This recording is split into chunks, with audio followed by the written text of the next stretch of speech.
নমস্কার বন্ধুরা, আমি মৌসুমি ঘোষ, মৌসুমি মিনি কিচেনে আপনাদেরকে স্বাগত জানাই। আজকে গলদা চিংড়ির মালাইকারি করব।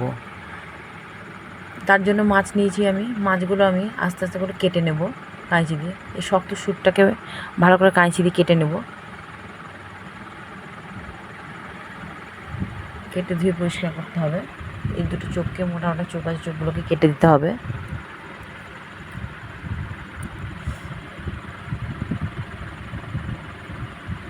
এই মাছের পাগুলো আছে, পাগুলোকে কেটে দেবো।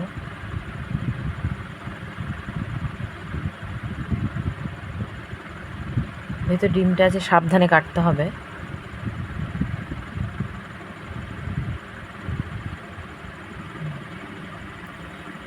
দিয়ে মাথার মধ্যে যে নোংরাটা আছে ওটা আমি কাঁচি দিয়ে আস্তে করে কেটে বের করে নেব।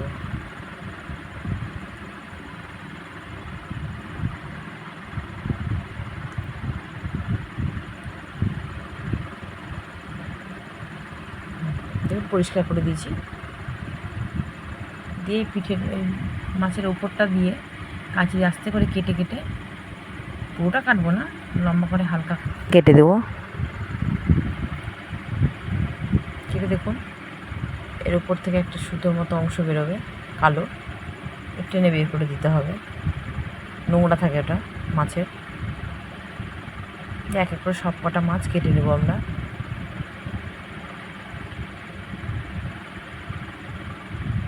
আর ডিমটা আছে, ডিমটা ভালো করে সাবধানে ধুতে হবে। সব মাছ কটাকে আমি কেটে নেবো এক এক করে। কেটে নেওয়া হয়, ধোয়া মাছগুলো আমি কেটে নিয়ে ধুয়ে নিয়ে চলে এসেছি। তাতে দিয়ে দেবো লবণ 1 চামচ, দিয়ে দেবো হলুদ গুঁড়ো,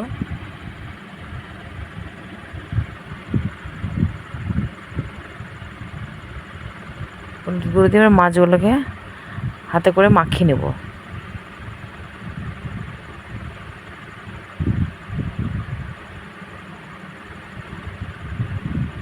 সুন্দরভাবে পিঠের উপরগুলোতে একটু দিব যাতে লবণগুলো গায়ে ঢুকে।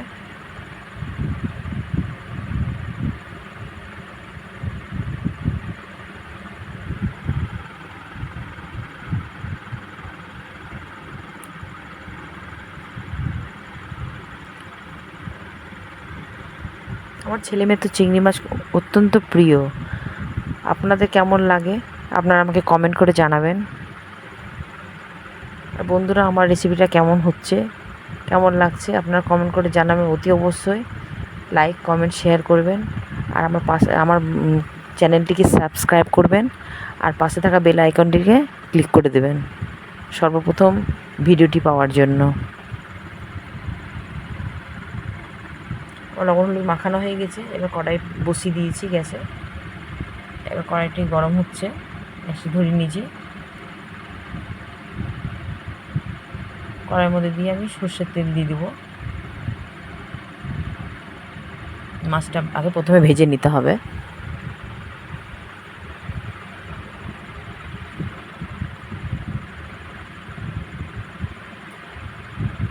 তেলটা দেখুন আস্তে আস্তে আমার তেলটা গরম হচ্ছে।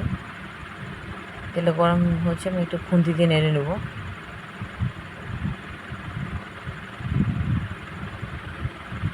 নেড়ে নেওয়ার পর এক এক করে সবগুলো মাছ আমি কড়াইতে দিয়ে দেবো। আর মাছগুলো আমাদের বেশি ভাজতে হবে না, এপিট উপিট করে একটু করে ভাজলেই হবে। নয়তো বেশিক্ষণ ভাজলে চিংড়ি মাছটা শক্ত হয়ে যায়। শক্ত হলে পরে খেতে ভালো লাগে না। যতক্ষণ একটু কালার চেঞ্জ হচ্ছে ততক্ষণটা ভাজবো। দেখুন আস্তে আস্তে লাল রং ধরছে। এর উল্টে পাল্টে দেবো, এপিট থেকে ওপিট করবো।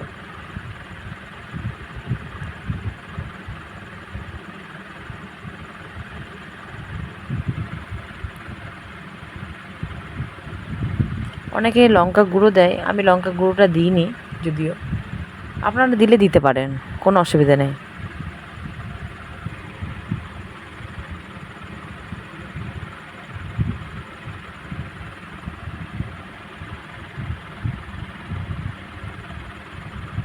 দেখুন আমার মাছগুলো লাল লাল করে ভাজা হয়ে গিয়েছে।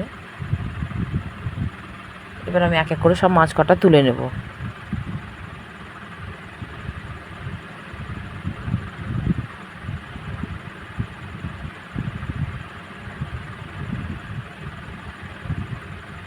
কটা মাছ আমি তুলে নিলাম, দিয়ে ওই কড়াইয়ে তেল আছে দেখুন মাছের, ওর মধ্যে আরেকটু তেল দিয়ে এবার মশলাটা করে নেব। সরষের তেল দিলাম, তাতে দেবো গোটা গরম মশলা,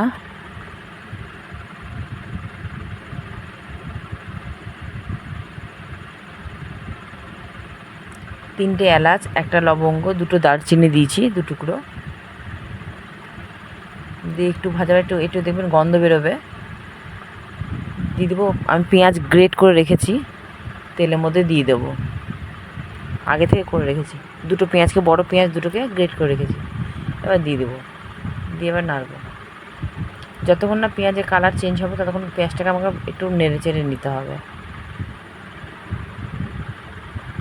গ্রেট করে দিলে কি হয়, পেঁয়াজের যে চিংড়ি মাছের মালাইকারি যে গ্রেভিটা হয় একটু বাড়ে।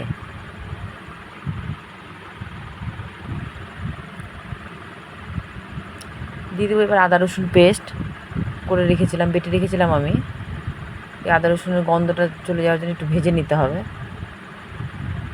হালকা একটু নেড়ে চেড়ে নেব।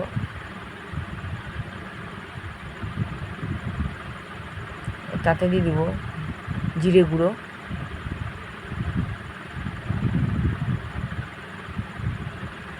জিরে গুঁড়ো দিয়ে আমরা নেড়ে চেড়ে নেব।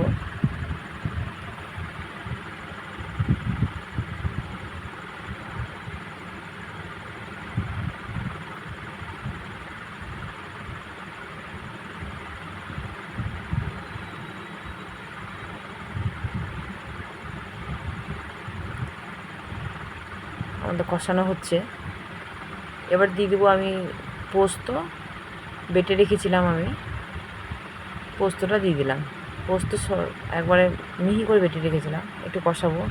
আমার পোস্তটা দিলে ভালো লাগে, আমার অনেকে দেয় অনেকে দেয় না, আমি দিই, আমার ভালো লাগে।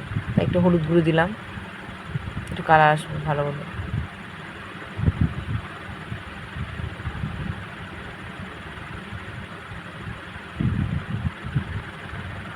একটু হালকা কষিয়ে নিলাম, তাতে দিয়ে দেবো সর্ষে বাটা সর্ষে বেটে রেখেছিলাম, সর্ষে বেটে দিয়েছি,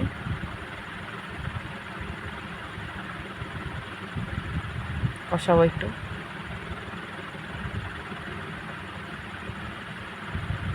এবার দিয়ে দেবো আমি এভারেস্টের তীখা লাল বলে আছে, আবার কাশ্মীর লাল লঙ্কা গুঁড়ো দিতে পারেন, আমি এই তীখা লালটা দিই, হালকা একটু কালার আসে বলে।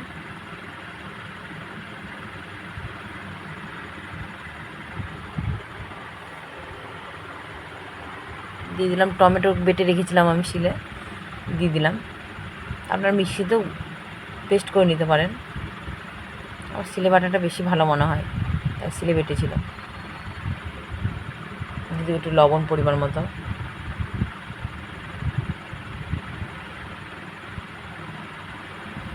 নেড়ে চেড়ে নেব।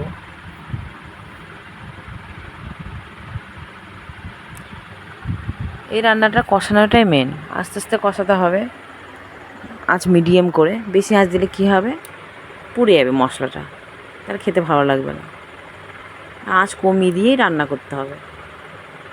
দেখুন কষাতে কষাতে হালকা হালকা তেল ছেড়ে আসবে,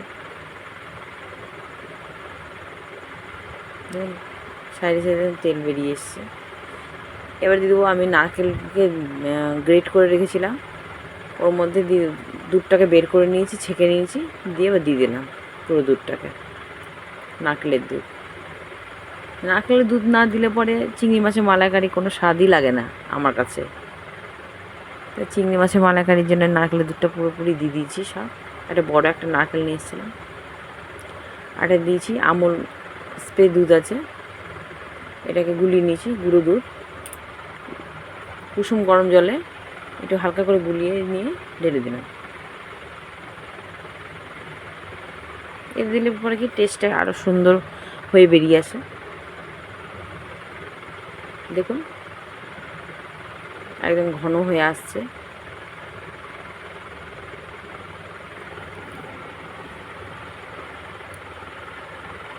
দেখুন আস্তে আস্তে ফুটছে, আস্তে আস্তে ফুটবে, জোরে আঁচ দেওয়া যাবে না,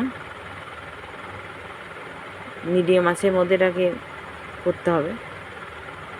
দেখুন পুরোপুরি আমার ফুটে গেছে, গ্রেভিগুলো বেশ ভালো করে ফুটে গেছে।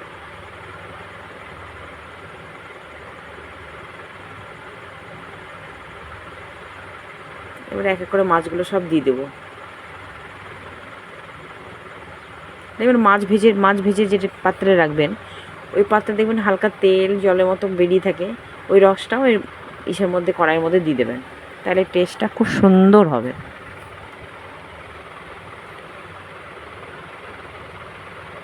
এই যে বেরিয়েছে, আমি দিয়ে দিলাম।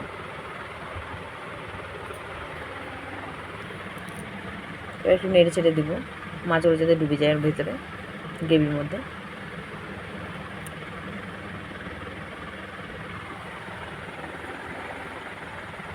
দিয়ে কিছুক্ষণ 10 মিনিট আমি ঢাকা দিয়ে রাখবো মিডিয়াম আঁচে।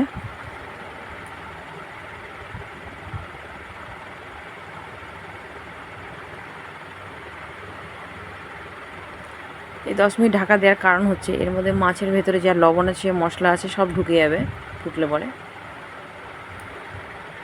স্বাদটা খুব সুন্দর লাগবে।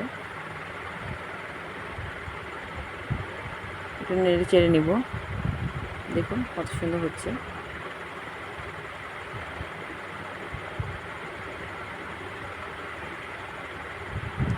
উপর থেকে গরম মশলা দিয়ে দেবো, আমি গরম মশলা দিয়ে দিয়েছি। অনেকের ওপর থেকে ঘি দিতে পারেন, আমি ঘিটা দিইনি, দিলে দিতে পারেন, অসুবিধা নেই। কারণ ঘিয়ের গন্ধে আমার বাবা খায় না, ঘিটা আমি কারণে দিব না, ঘি আমার বাবা ভালো লাগে না। আমি এইভাবে করে নিয়ে আমার উপর থেকে একটু মিষ্টি দিয়ে দেবো, মানে চিনি দিয়ে দেবো, একটু মিষ্টি মিষ্টি লাগবে। চিংড়ি মাছের মালাইকারিতে একটু মিষ্টিটাই ভালো লাগে, মিষ্টি মিষ্টি থাকবে। দেখুন আমার চিংড়ি মাছের মালাইকারি একদম পুরো রেডি হয়ে গেছে, এবার নামিয়ে নেব। দেখুন একদম পুরো পারফেক্ট রেডি খাওয়ার জন্য। ধন্যবাদ।